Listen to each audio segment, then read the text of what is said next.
Teman-teman, kita cerita bahas tentang bullying atau perundungan di dunia medis yang sekarang lagi marak. Ya, kalau kita merefleksi ke belakang, sebetulnya itu bukan hal baru. Di dunia keperawatan pun sebetulnya lebih parah. Ya, pengalaman saya ketika SPK, ya, kami harus mengikuti ini, mengikuti itu, bahkan digojok secara fisik. Bahkan sebetulnya di situ banyak sekali perundungannya. Walaupun itu konteksnya adalah pengenalan program studi atau yang dulu dikenal P2S. Sudah nggak ada zamannya sekarang. Kalau kita lihat mungkin di dunia perguruan tinggi fakultas yang lain, yang namanya ospek yang lain, sebetulnya udah konteks yang sebetulnya nggak bagus. Bagaimana konsep kita mengenalkan kampus sebagai studi kita, ini harusnya penting, dan akhirnya memang dihapuskan karena saya pernah protes. Saya mengalami sendiri ketika evaluasi tentang ospek P2S. Bagaimana mungkin relevansinya namanya pengenalan program studi, kok ada yang namanya pengenalan fisik, ya kan nggak begitu. Pengenalan program studi itu mestinya ini loh program-program yang ada di keperawatan, ya, di dunia nakes, ini loh yang Anda akan belajar, ini loh yang Anda akan ikuti, ini loh kurikulumnya, ini loh peraturan internal kampus kami. Saya sendiri caci maki, di macam-macam, disuruh push up segala macam. Nggak ada itu sebetulnya dunia. Ya bersyukur akhirnya itu sudah lewat, dan akhirnya sekarang muncul kembali yang terjadi perundungan. Dan sebetulnya di dunia medis, dunia perawatan hampir sama, ya.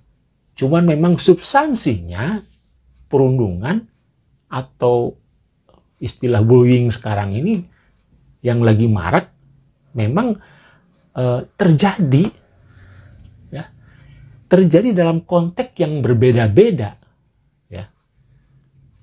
Sekarang sudah mulai heboh, satu persatu terbuka, satu persatu dia membukakan diri, satu persatu dia berani melakukan saksi, testimoni dan sebagainya. Ini kan ngeri menurut saya. Bagaimana dunia pendidikan, terutama kesehatan kita mau maju, sementara perundungan ini tidak berani dimunculkan.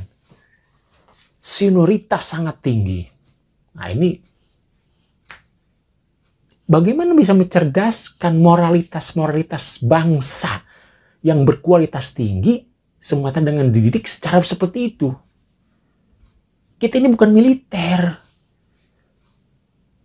bahkan semi militer pun bukan, gitu, ya. Beda ini kita, konsepnya beda, ya. Satu membela negara, satu membela masyarakat, yang memang nuansanya, ya, substansinya berbeda. Ini saya kadang-kadang nggak habis pikir, ya. Mau di mana, bawa kemana dunia kesehatan ini? Ya. Ini yang menurut saya mesti pemahaman, ya, tentang dunia keperawatan terutama nih.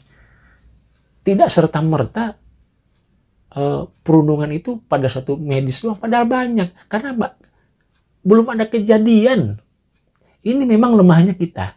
Ada kejadian dulu, ada korban dulu, baru. Kayak kebakaran, bukan kebakaran jenggot, tapi kebakaran hutan. Kalau kebakaran jenggot hanya seperti ini, tapi kebakaran hutan, ya, satu gunung, satu peristiwa, susah memadamkannya. Ini yang perlu kita camkan, ini yang perlu kita perhatikan sebetulnya. Ya. Perundungan bisa saja antar profesi, bukan saja satu lingkup, satu profesi. Bisa terjadi. Dan itu pun saya alami. Saya alami.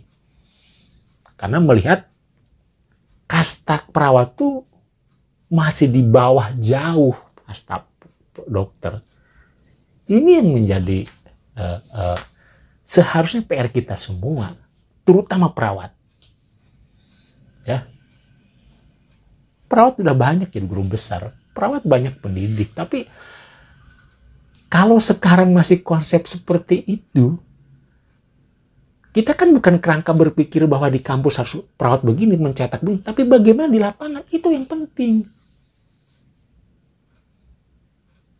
Bukan berarti kita mencetak seorang kader perawat sebatas kampus, selesai mencetak, terserah di sana. Kami suruh bertempur sendiri, perawat suruh mikir sendiri, perawat suruh berjuang sendiri. Ya, ada istilah BP 9, berangkat pagi, pulang petang, penghasilan pas-pasan, pinggang pegal-pegal. Belum lagi konteks berbicara soal kita ketika kuliah. Uang ratusan juta habis, tapi ketika setelah selesai mau kerja susah setengah mati. Ya. Gaji di bawah UMR. Gaji di bawah garis kelayakan. Mau sampai kapan uang yang sudah dikeluarkan ratusan juta dibalikan kembali dalam implementasi lapangan pekerjaan? Ini kan salah satu konteks keberhasilan keperawatan mestinya. Ya. Ini kan kita bicara perundungan sampai ke sana, tapi saya kira ini penting gitu loh. Penting kita bicarakan. Perundungan terjadi, ya, diskriminasi terjadi, ya. Belum lagi kita berbicara konteks kita bekerja dapat ini, udah. Saya kira ini penting, perundungan ini penting. Nah, saya sih berharap bahwa ini harusnya mesti dikupas tuntas. Muncul lagi di Bandung, muncul lagi nanti di mana berani berbicara, speak up. Kita sih berharap seperti itu. Ya, terutama perawat. Nah, perawat adalah garda terdepan, bukan garda yang korban terdepan. Nah, ini penting sekali. Ya, teman-teman tetap semangat ya. Kita harus hapuskan perundungan dengan cara berani berbicara dan speak up, teman-teman. Ya, sudah banyak teman-teman perawat jadi advokat, sudah banyak LBH tentang perawat. Ya, pakailah itu, sarana itu. Ya, kita siap untuk mengawal semua kasus-kasus yang terjadi. Tetap semangat.